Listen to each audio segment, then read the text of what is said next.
Hello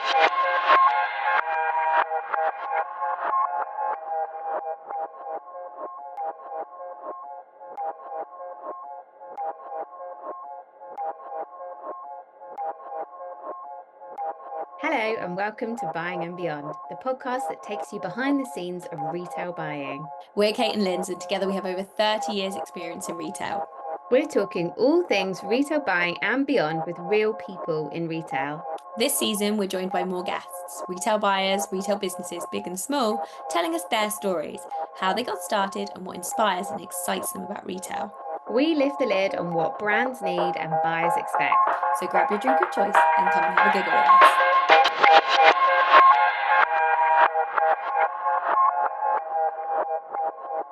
So, today we are joined by Shani. Shani's worked for Arcadia, Tesco, Tyrac and Superdry, all large UK retailers, but with very different buying offices. And Shani is here to tell us all about it. Shani, hi! Thanks for joining us. Hi. I'm going to say Hi. Tyrac because they're not even here anymore, are they? I know, I nearly said yeah. Tyrac, remember them? But then I Yeah. also was like, well, Arcadia, remember that? And then I... Yeah. And I was like, go through all of them. Which one's still Yeah, alive? but then I was like, you don't need to do that for Arcadia because everybody knows Arcadia, right? Yeah. Yeah, it's a big one. Yeah. Now to start, not only have you worked at all of these really, really well-known places, but you're also very, very well known to me because we studied the same course. We did retail buying BA Hons at DMU, De Montfort University. Whoop. But yeah, God, like far too many years ago. Scary. Yeah. It is, isn't it, when you think about how long ago it was? Well, You it's feel 20 like you've years, lived so many lives since. Isn't it 20 years this year? 2005 we went. 20 years. 20 No, years ago, we started our buying. tell. You can't tell at all. No. Hilarious. Love that. But yeah, 20 years ago, we started our careers. But yeah, and then why did you choose the course? Do you know what? I went on loads of open days. I don't know why, but I went to Leicester, to Montfort with my dad, and then I can't even remember like choosing that specific. I don't know how did you do it? Was it the whole of that, like that whole of the design department did it, and then they kind of then started talking about buying one. I don't know if I went for the design one, and then there was that like pathway, and I remember Helen Dunn was the woman who was doing the talking. Legend. And then and then it just kind of resonated with me because I just knew I wasn't a designer. Like I just knew I didn't have the like sort of skill set and like the drawing. I couldn't draw at all. And then my dad was like, "Oh, this one sounds good," and he started talking to Helen.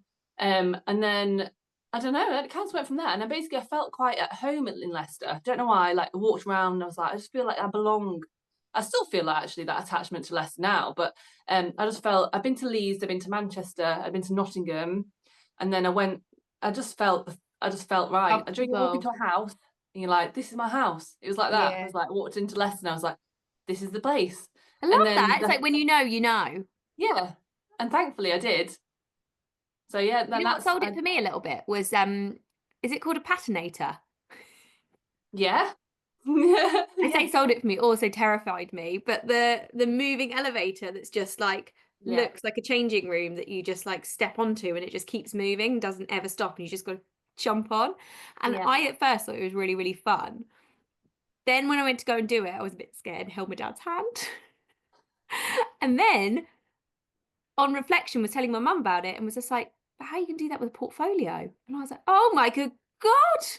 How am I going to do that with a portfolio? I would be like tripping over all over the place. It's like, sure, no, right? There'll be another lift to do it on your portfolio. Yeah. Wasn't it gone by the time we got there? Yeah. Because I had right. By the time we got there, it gone. Yeah. I'm glad though. Maybe too many people have fallen over with their portfolios. Yeah. Or just like, it was just a basically like health and safety disaster, wasn't it? Yeah, and do you remember them saying you have to get off at the bottom floor because otherwise you go underground? You go where? What? I can't remember. the thing just continues going round on like a conveyor belt. So if you That's don't so get off on the mental. bottom floor and you miss your stop, you're going down into the basement and then coming back up round.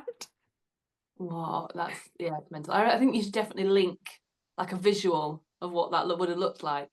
Yeah, Like, I'm really confused right now. I have no yeah, idea it's a what bit you're odd. talking about. I will. I'm going to share a picture of it if I can find one. If I can find an existing picture, I'm sure it's gone down in history. Yeah, Anyway, aside from that, yeah, Helen Dunn, brilliant. She was because all of the tutors have been in retail, hadn't they?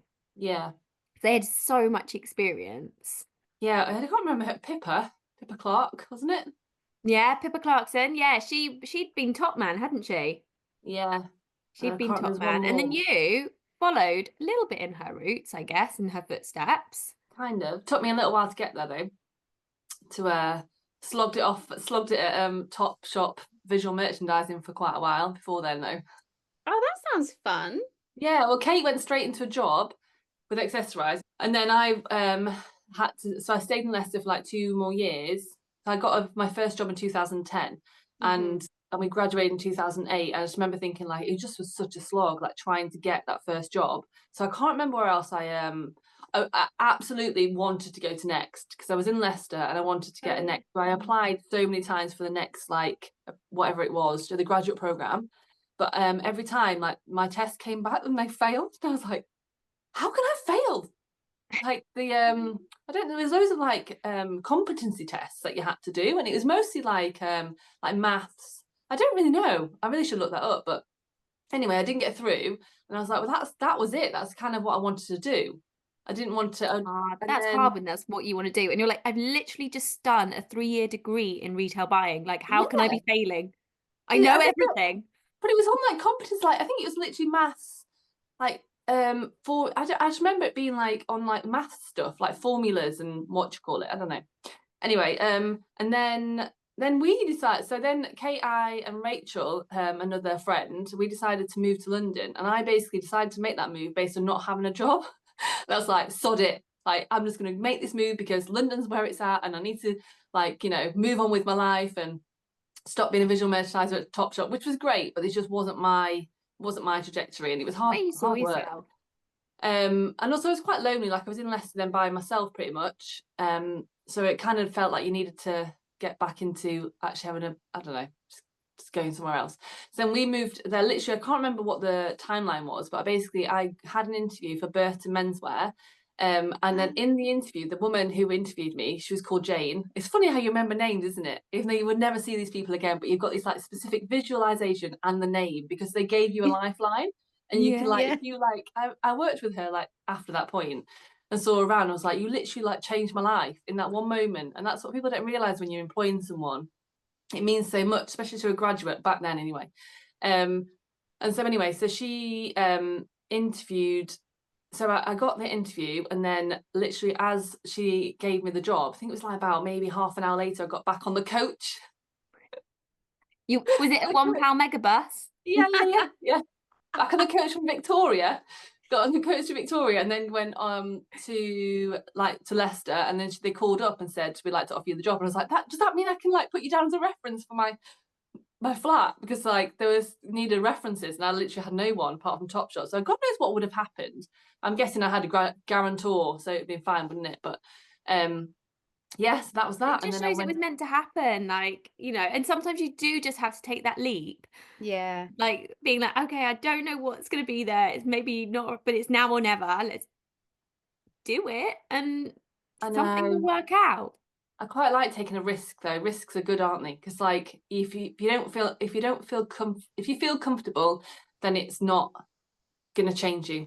So I Sure. mean, must have thought that from a very young age because that's probably something I've learned in the last couple of years of my life. But actually now, that probably was the first little step. And my parent, like my dad, is always like off the cuff, like basically just always just does things on a spur of a moment. So it probably just had that spontaneity part in there somewhere. Yeah. But you're so Yeah. right. Otherwise you end up so stagnant, don't you? Like you can be Yeah. comfortable. It's a bit like you can be if you're busy in the day, like you were saying, like you are super busy, so thank you so much for squeezing us in, super busy in your day, but actually that's a really good thing, and it's you feel excited, and if you have a moment of being like, oh, I've got a quiet time, like what do I do? And it's a bit Yeah. like if you're not busy at work, then actually you feel a bit bored, or Yeah. do you think it's actually just us conditioned as buyers because we're I so definitely used to think that's being us like conditioned as buyers. on? 100%. Yeah. Well, I think when I think there's points in time of your life where you have to be like quite sort of like you have to take it slowly because it's the right thing for that point in time of your life. But then the times when you like just go, Joe, what this? I don't know. People are different, aren't they? But I think your brain does tell you quite like when things aren't quite right, and you're like, right, I should make a move. What? So that was Arcadia. So I didn't stay there for that long. I stayed there for like 14 months because I then went to Tyrac because I wanted to be an assistant. Because when you're an admin and like all your friends get promoted and you're like, I don't know, when you're like that age, you're just ambitious, aren't you? You're like, I want to be an assistant. Hungry. Yeah, and then you get to assistant buyer position, you're like, this is horrible. I want to be back down there where like, Yeah. because then you've got two people that you got to like basically spread yourself with, because you've got your admin that you need to try and manage, which can be a bit of a tricky situation if you depends who you get. And then you've got your manager, which is the buyer, and then you'd be a junior in between that point. So yeah, it's funny how you strive to do something. Actually, when you get there, you're like, God, if only I could just get back down the ladder, just go and sort out some samples in the cupboard. But only I could just have 5 minutes in that sample cupboard. Yeah. To be back in there. Oh, to not have this responsibility. I know. Yeah. But yeah, I think it is more the communication, isn't it? It's a lot of like trying to communicate properly and efficiently, Mm-hmm. and that's a skill that you have to learn quite. I think probably quite quickly, and some people probably still don't learn it. To be fair. Yeah, I think you're right. And like you learn kind of, I always remember you learn to adapt to the buyer because they're kind of like heading up the team. So that buyer has a certain style and sort of way of doing things, and like things that you start to get like, will they like it or not? So I don't know if you had this, but like with the light box, like and you're doing a color match of a swatch that's come in, and like there's some buyers that I'm like, they would be like, do you know what, it's close enough, go with it. And there'd be other buyers that would be like, that is not the same, and you'd be like, kind of is. And they're like, well, in that light it looks slightly more grey, and you're like, so you kind of learn like how to be like, nah. And when you're a, sort of the admin and you've got an assistant buyer and the buyer, for example, in like a really like classic structure, your assistant will have learned already what that buyer's like most of the time. And so you're just following, you're just like, okay, so this is what they think, this is what they think. We all think the same. Whereas when you're having to like manage down, you're like, no, she will not like that. No, I know it looks exactly the same to you. I agree. They're not going to agree with that. Okay. So, and you're having to like pass on that knowledge and teach somebody, and sometimes some crazy things that you're like, no, you just have to do what they want. Like, I know you've got your own It doesn't make opinions, sense. but no. Yeah, it is. I think it's more about people management than people ever realise when you go into that job, to be honest. Yeah, especially as you get further up. Because you get less away, you get further away from the actual job, don't you? And it is just like, managing what's the word? It's like managing school children sometimes, isn't it? Well, I say this as like a parent, like basically the rest. If you're a manager or anyone leading a team, you are a parent to those people, and like the skill set. That's why I get on my high horse about like females in management and how there should be more of them, because you've got the credentials. Like you've got literally, if you're a good parent, depends. We're all a bit, on the try hardest, but so yeah, I think that we always trying to parent, and the way you parent is trying to like, you manage a situation. You have to decide where you're going to take your battles and where you don't take your battles. It's basically the same thing, isn't it? Kind of. And negotiation skills. I realised that a 3-year-old could have such good negotiation skills. Yeah. Yeah, you learn very, very quickly, don't you? And I was like, I'm going to put all of the things I've learned in my job to practice right now. Yeah, and most of it's just bringing out snacks, Kate, eh? Which is how it would work in a sign-off too, right? Yeah, exactly. I really, really want to place this. Would you like another biscuit? Yeah. Have a person pick. Okay, 10,000. Cool. More biscuits next time. On that too. Amazing. You have to have biscuits if you're a buyer, right? That's how you get Yeah, through. I remember once my one of my buyers, basically we went to a supply meeting and she asked them to go out and buy biscuits, and I would never forget that moment. Because we got there and they were like, do you want tea, coffee? We were like, yeah. And then we were like, expect snacks. And then they were like, didn't I bring out any snacks? And we were like, do you mind going, have you got any biscuits? And they were like, no. She was like, well, can someone go and get some? And I was like, bravo. We were all famished. We'd been up since like the crack of dawn, travelled down to Romford, I think it was, and like no biscuits. Terrible. I'm guessing someone on a diet. Yeah. Brain power takes a lot of energy. You need sustenance. You do. Yeah, definitely. You do. So Tyrak, what was it like?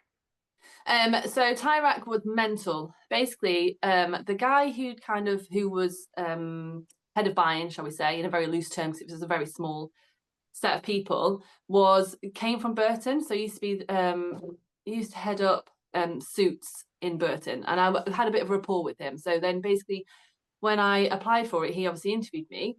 So I got the job. On the day that I started, this is a funny story. On the day that I started, I was getting the train. It was in Chiswick, or like, I can't remember there's a station, there was a stop before Chiswick. Anyway, it was there around that area, and they had their head office. I fainted on the train, full on fainted. Woke up and they were like, there's people around me like trying to offer me water, and I was like, is this an omen? Like, Oh no. Go home. I just went into the offices like normal, and I just think I think poor little me, like poor young Shani, just powering through and not telling anyone that you fainted on the train. But like, it's quite traumatic. Yeah. I think it was just too hot, but I think it might have been an omen, because basically then about a month after I joined, and there was no structure. Like the junior or the assistant that was there, so I joined as an assistant. So he would have been an admin. He kind of hadn't ever been in buying. He kind of came in just by fluke, I think. I don't know how he got the job. I guess maybe he knew someone and he was just doing someone a favour. So he didn't really have any buying experience at all. And so there was a lot of processes that weren't in place, a lot of things that like were just full on by the wayside. Like it was owned by an Italian, I guess, company, and they would just do, I don't know, there was just stock everywhere. There was stuff everywhere. There wasn't a specific buying process. There wasn't any, like, they didn't have set sign-offs, didn't have set launch dates. It was all very like, what? And then the guy who brought me in left after a month. He got sacked.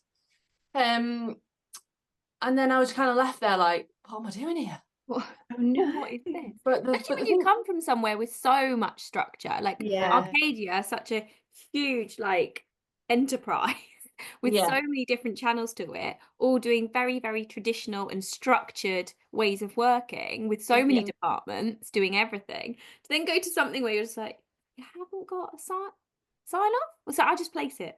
Like, on the one hand, you're like, free reign, and on the other hand, you're like, this is just madness. Yeah, but as an assistant, you're like, what do you like? Where are the samples? Like, what are you? You didn't have a clue. I think at one point I was like, what's in store? Like, I don't even know how you know. How do you know what's in the store? Like, it was mental. But the thing is, that gave me the massive opportunity to. So I've traveled everywhere there, really. Like, I traveled to Italy quite a lot, but then also China, India. The opportunities were huge, and then it was like. Yeah, it is good when you can get into a smaller company, even though it is like, when you're younger, you're just like, what do you mean? It's not. Yeah, but it does offer you a bit of, especially if you show like willing and promise, then they will. I remember you going traveling and thinking, how's she got to go traveling already? Because as you say, I'd already started my job. I've been in my job for a while. She comes along and she's already traveling, and I'm not. And then I think I managed to go to Italy as well. And I was like, I'm going to Italy as well. But it was a lot, like, it was quite a while after you'd gone. So I was like, yeah, okay, all right, you don't know where any of your samples are, and I know where all of mine are, but you are traveling the world. Yeah. It's funny, isn't it? You slowly realise that that's not quite as fun as you think it's going to be, because like, you just shattered the whole time. But it is fun. When you're younger, it's fun, isn't it? Because you get to go and see places. I just remember I had a buyer at one point. I just basically, every time we got out the car, I wanted to have a fag. Or every time we got in the car, I wanted to have a fag. And I was like, can you stop smoking now? Like, I don't smoke, but I'm stood here inhaling your smoke because you're my buyer, and I need to pretend I like you. It's like that Rachel from Friends episode where did you start smoking on those trips? Because you're just like, oh, my buyer is. Yeah. Oh, in the car. Oh, at the car. Yeah. And there's lots of other stuff that comes with it, isn't there? Where you have to like go out for dinner and you just want to go to your hotel room, but that's part of it. When you're younger, it's not so bad. Yeah, they take you to nice restaurants and you go and have like nice meals and you experience things that you've never experienced before. It's lovely. But at the same time, you still, when you're on a trip, you have to do your day job as well as traveling. So while it's lovely to go out in the evenings, like sometimes you're just like, no, my inbox is full. I've got so many people to respond to. And once I've had this dinner, I have to go home, like go back to the hotel, and I have to work. And then I still need to get up early to go to more meetings. Oh, by the way, I still have jet lag because not every company will let you travel in style. No. So you can't always sleep on the plane. And then you're very much often just straight off into meetings. Yeah. And handling like a ridiculous day because they're all up when you go to bed. So you've almost got to work a 24-hour day. Never stops. Yeah, it doesn't. I don't know what about you, but then you've got to write up notes, meeting notes, and the buyer doesn't do that. And so you've been very much integral in the part of the meeting because also the buyer's like just handing you stuff and you kind of have to like make sure it's all like documented. And then afterwards, like, oh, you can send out those notes. You're like, yeah, sure. I'll send them out. They're like, I'm so tired from sitting there and just pointing at you to tell you to do things. Could you just, you remember everything as well as, doing it all, right? Yeah, exactly. Yeah, it's funny, isn't it, when you become a buyer and you're so aware of that experience that you've had. I've tried not to be like that, but obviously it's when the shoe's on the other foot, you're like so aware of your experience as an assistant, Yeah, and then you also feel like you got to set the standard, you got to set a boundary, haven't you? Because you can't then be helping too much as a buyer because essentially you do need them. That's a skill that you've got to learn as an assistant or a junior. So yeah, it's a very fine line, helping / also been like, just gotta do it, mate. Sorry. Yeah. But it gave you so much experience, and then you actually went back into something really quite structured. It's almost like you're craving the structure again, right? Yeah, where do I go from there? Tesco. Yeah, so 100, I like totally. But also like getting that it's a bit crazy though. So basically I used to live in Putney and then I used to travel 10 minutes like on a train to work to Tyrac. And then I decided to go for a job at Tesco, and that was like about I think it was like an hour and a half commute from Putney. So then so I was just like when they like rang up to say you had the job, I was like, oh my god, that's amazing, because I actually get really elated by the fact that you've been like praised for how good you did in an interview. And I'm wanted. They really want me. Always striving for something, for feedback.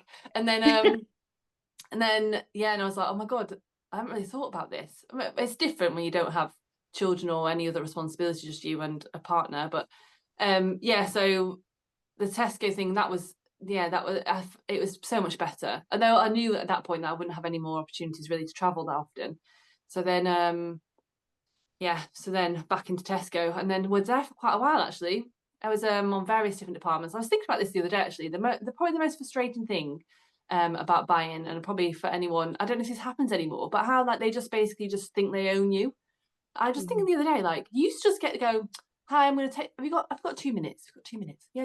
You're like bricking it. And you go into this meeting, they're like, so we're going to move you to Denim. You're like, when? Next week. Oh, thanks. And you're like, no, you can't. I used to get so angry. Like my moral like radar was just like, because I used to get so angry with that. Like you basically just never know whether one day they're just little paw down.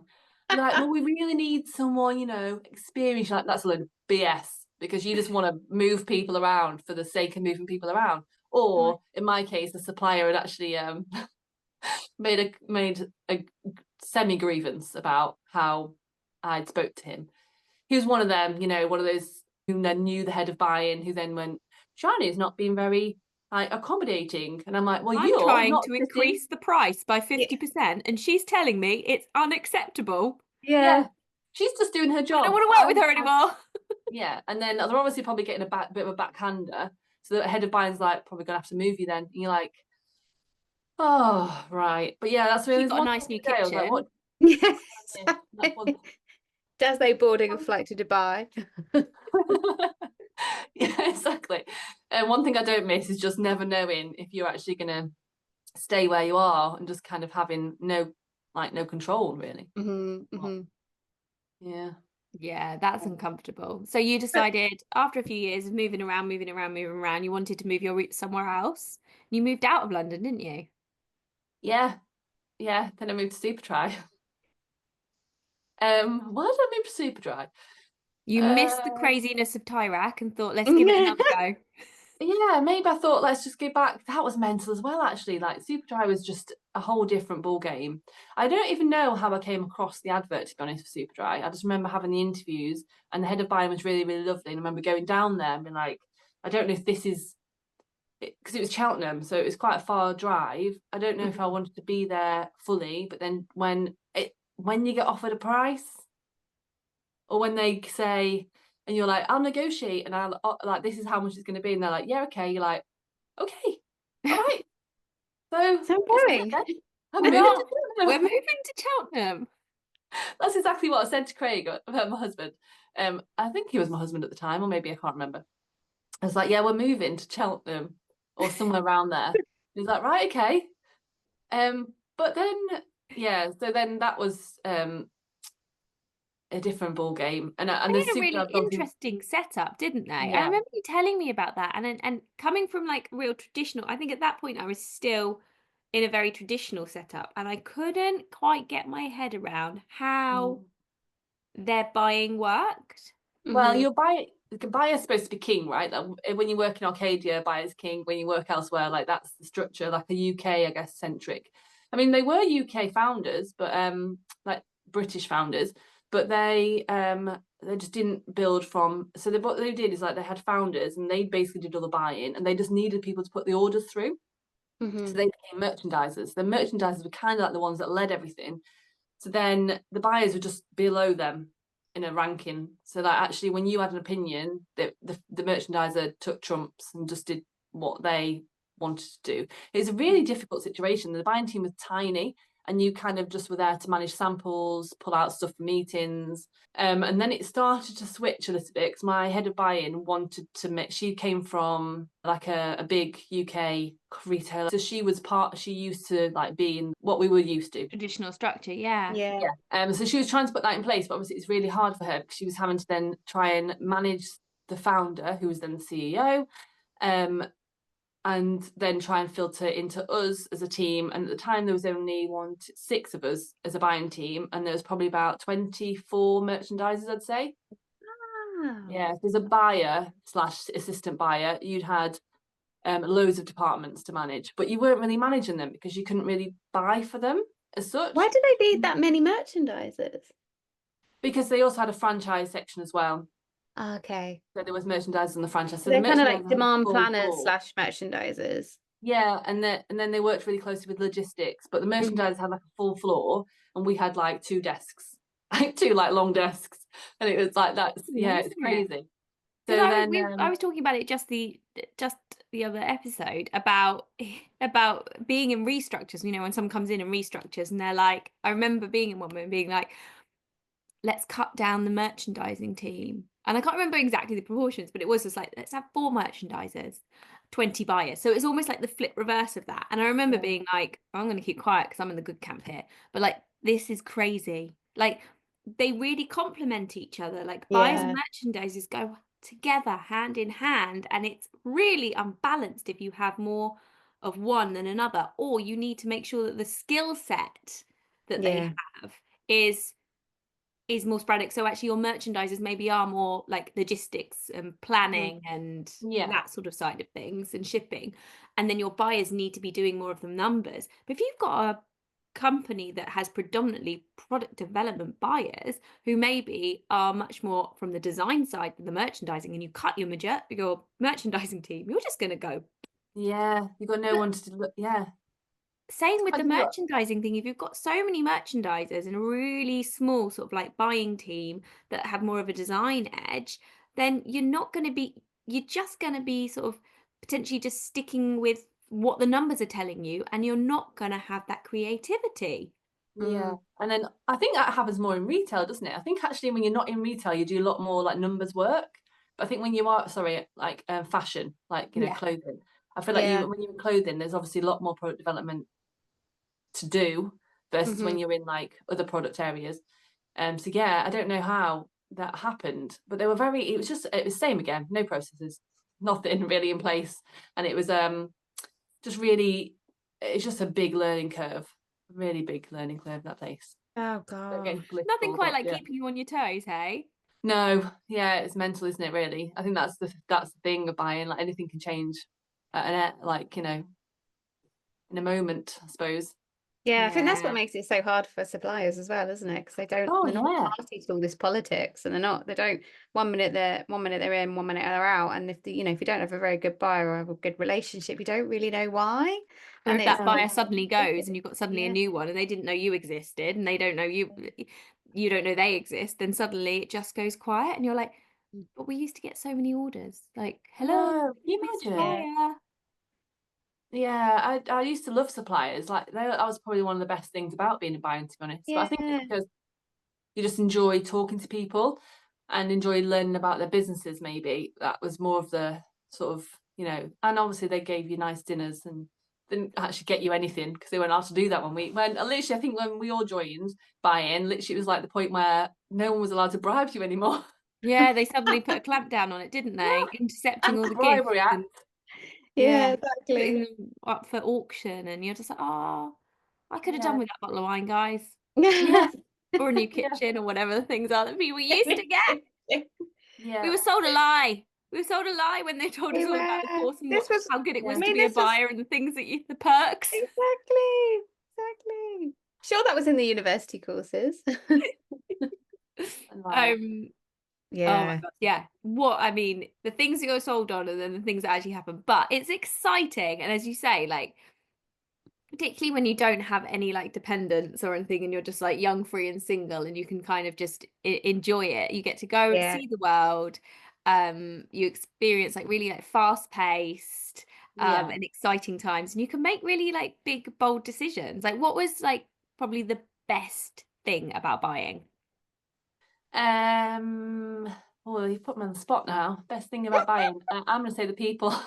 Because I think you make so many, because you basically are in the office from literally at 7:30 until like 6:30, 7 o'clock at night.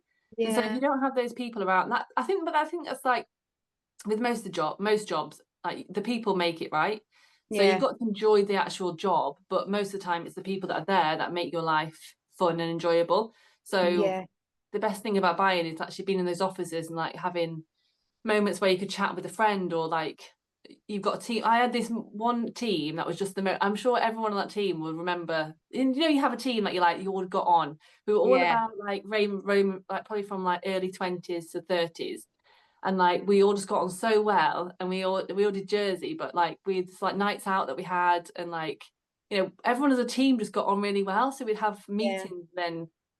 I don't know, it's great vibes.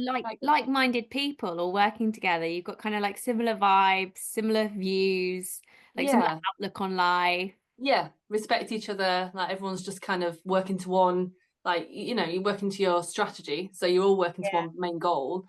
So and when that all comes together, it's great. But then that was when I got told I was putting denim. But I love it here. Like, no, not leaving them. No. I was on the phone to my buyer like, just don't want to leave. Yeah, it's terrible. Anyway. Because your emotions are super heightened, aren't they? Yeah, it's like being Big Brother. Like that is your life. Like you're striving towards something. You want to, because you get like a budget and you want to smash that budget, and then you get told you're not going to be part of that anymore. You're like, what's the point? Yeah. And when you moved apartments as well, and sometimes if you're moving, depending on what point during the season you're moving, you've got to trade someone else's range. And then you've got to go and stand in trade and defend their crappy range that's not selling well. And everyone's like, why is your stuff not selling? You're like, because I didn't buy it. Yeah. But that's never the idea, is it? Yeah, I used to get told all the time, like, you need to be more passionate. I'm like, I don't like it. Like, you need to be more passionate. I used to get told I was too defensive. I was too defensive. Exactly, not my product. And it's not that you're buying for you. You get that you're buying for a customer. Oh yeah. So it's not like I Yeah. don't like it personally, I wouldn't wear it. That's not it. It's I didn't buy it. I don't think they would like it. I would never have agreed to this. I would never have signed it off. I would never have proposed it. My customer doesn't like it.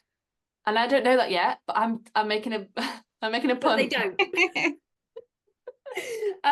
Okay, and then just to round things up, because I appreciate we've been chatting for a while now, which I love, but I know you're super busy, so you can either give me the worst thing, but that's always a bit of a neggy, or can give me the worst thing but make it funny and turn it into a retail therapy story.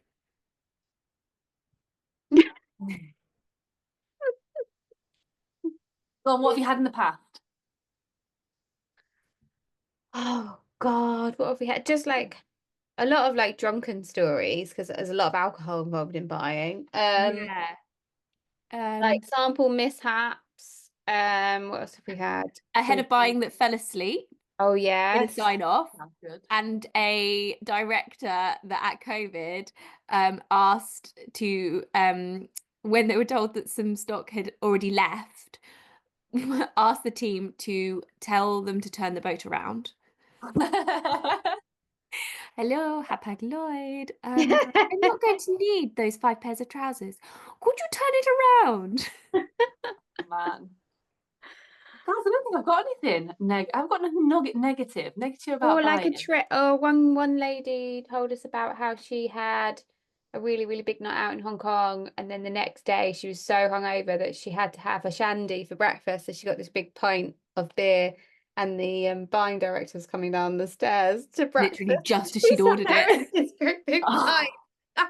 So anything that might have happened that's been not on a trip or something that could be quite funny to relay. So yeah, I'm so like vanilla. Like I'm quite sensible. Like I never used to go out and do anything. Don't know why. I did it all at uni, and then I lived a life of just. What? Yeah, I mean, sensibleness. what happened at Tyrac on the trips? Was there anything there that? There was nothing wrong. We had a great time. It was all I don't sunshine think we ever and used to go out. rainbows. I did. It was all sunshine and rainbows. It was all sunshine and rainbows. One summer we went out in Shanghai and like went to see the sights. That was great. Negatives. I can't. Do you know what? I don't know. I don't think there are That's any good. negatives. Do you know what? That is good. If you can't think of anything bad about buying, I think that it's just the uncertainty of it, and I suppose like the fast pace and the pressure. And actually, the main negative for me was like, it's kind of like you're doing all this for what? Like you're doing all this for the gratitude of like someone buying your stuff, and it just feels a bit like can feel a little bit like this is not really necessary, is it? A little bit, because you're just like, well, we're just doing it so that people buy stuff.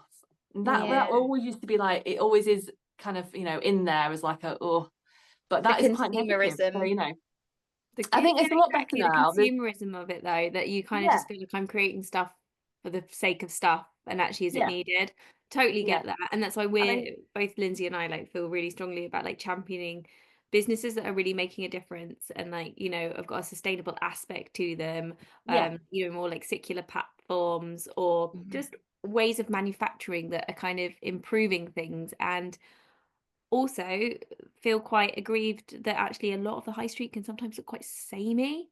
And actually really would 100% want to everyone see follows more each other. people celebrating creativity, because I don't mind people buying lots of stuff if it's like lots of really interesting things that add value or have a story behind them, but it's when everybody's buying this lots of the same stuff for what, so that we all look the same.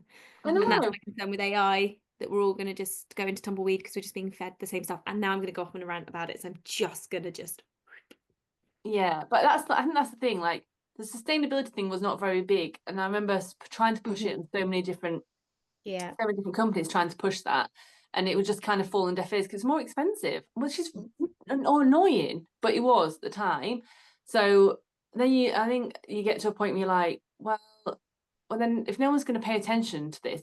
And now I think my views have slightly changed in that, at the end of the day, the clothing industry has got a really big part to play, but it's not the biggest, really. So, you go through phases of your life, don't you, where you have different views and outlooks on, you know, climate change and all that jazz. But and it's just that's the consumerism and just making people. It'd be great if there's more brands did stuff like, you know, you can recycle those clothes, or just being, I don't know, I'm going off on a rant now like Kate, but yeah, that was my biggest, like, you know, the fast fashion stuff like Shein, Temu, those places just don't sit right, because I guess if you've seen it, you've seen the conditions, you've seen the workers, you've seen the factories, then you're like, what is going on there? Like, how can they possibly make it for that amount? Who is falling short? And but it's not the blooming owners that are falling short. It's going to be the people making it that are falling short, that are just trying to scrape a living together and keep their kids fed. And then you're like,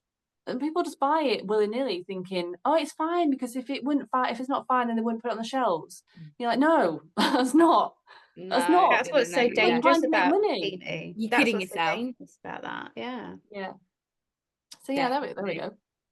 Well, it's been great having you on, and you know, we've had a few thoughts there at the end about how we can make things better in retail. And yeah, thanks so much for joining us. It's been super interesting having you, and I love a good chat about different things and some brilliant nuggets in there as well. Well, thanks for having me. Thanks, Shani. Speak to you soon. I'll speak to you soon. Bye. Hey buyers, this one's for you. We know that the job can be full on. The long days, the supplier drama, and the endless spreadsheets. And somehow you are still expected to be on all the time. So we've joined up with Life of a Buyer with the aim of creating space for you to switch off and connect. Join us for our Buyers Networking event, a relaxed night of wine, conversation, and genuine connection with the people who actually get it. It's happening on Wednesday the 4th of June from 6:15 p.m. at Vagabond, Victoria, London. Whether you're looking to expand your network, meet other buyers outside of the 9 to 5, talk about your latest work drama, or just have a glass of wine without having to explain an MOQ, this is for you. Leave the spreadsheets behind and bring your stories. There's no pressure, no pictures, just real buyers connecting with each other. Spaces are limited, so if that sounds like your kind of evening, RSVP now. We'd love to see you there. Head to www.buyingandbeyond.co.uk/event.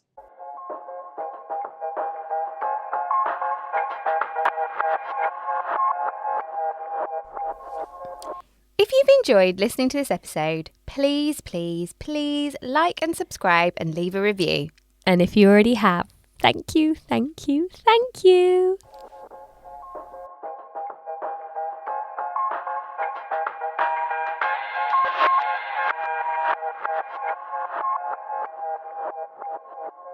We all need a bit of retail therapy, and this is the perfect time for you to offload about that super cringeworthy story. We would love to hear from you all, your funny stories and experiences, or even any dilemmas, and maybe we can help, or at least find someone who can. And don't worry, we will keep these anonymous and remove any names and brands. We would also love to hear from you on any topics you would like us to talk about. Please send all of these into buyingandbeyond@gmail.com or drop us a DM via our Instagram page @buyingandbeyond.